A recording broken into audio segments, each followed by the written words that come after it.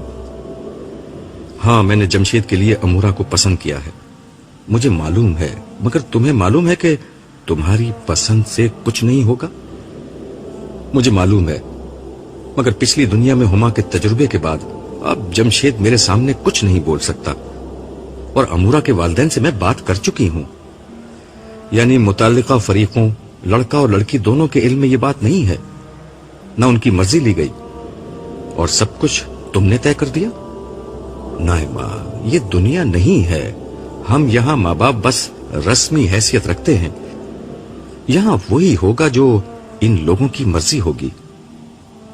اس لیے اپنے دل میں کوئی امید باندھنے سے پہلے ان دونوں سے پوچھ لو, اور اگر انہوں نے انکار کر دیا تو اور بہت لڑکیاں ہیں.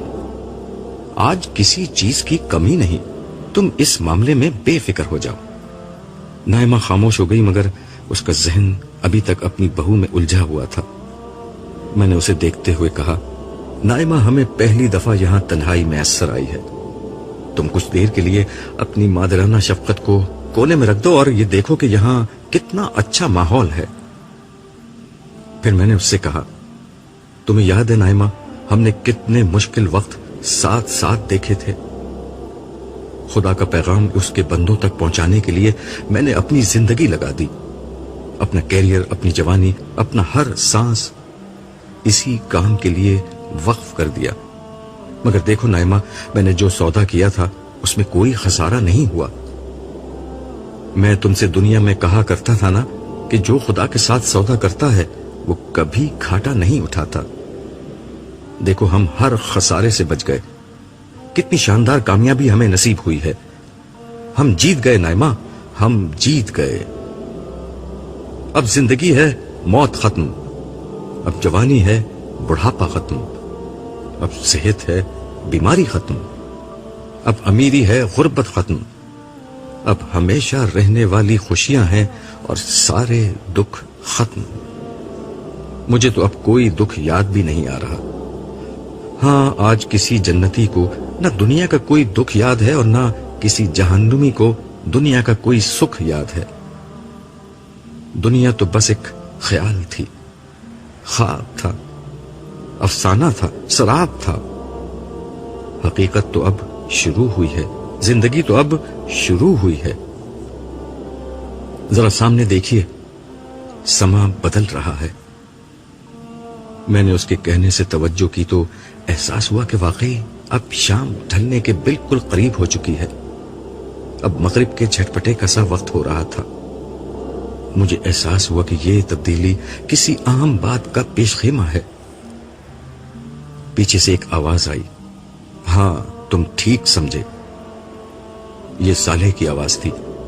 وہ میرے قریب بیٹھتے ہوئے بولا, اس تبدیلی کا مطلب یہ ہے کہ حساب کتاب ختم ہو رہا ہے. تمام لوگوں کا حساب کتاب ہو چکا ہے. پہلے یہ بتاؤ, تم امورا کو چھوڑ کر کہاں رہ گئے تھے؟ تم نہ پانی پینے جا سکتے ہو, نہ بیت الخلا جانا تمہارے لیے ممکن ہے. پھر تم تھے کہاں؟ میں امسائل کے ساتھ تھا. اس کے ساتھ ہی امسائل پیچھے سے نکل کر سلام کرتا ہوا سامنے آ کر کھڑا ہو گیا.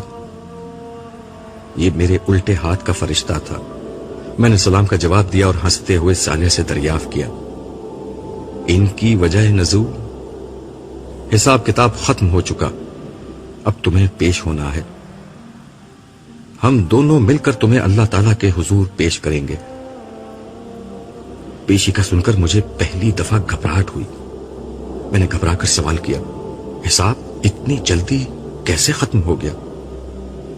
میں تمہیں پہلے بتا چکا ہوں کہ یہاں وقت بہت تیزی سے گزر رہا ہے اور حشر میں وقت بہت آہستہ. اس لیے جتنا عرصہ تم یہاں رہے ہو اتنے عرصے میں وہاں حساب کتاب ختم ہو چکا. وہاں میرے پیچھے کیا ہوا تھا؟ تمام امتوں کا جب عمومی حساب کتاب ہو گیا تو میدان حشر میں صرف وہ لوگ رہ گئے جو ایمان والے تھے, مگر ان کے گناہوں کی کثرت کی بنا پر انہیں روک لیا گیا تھا.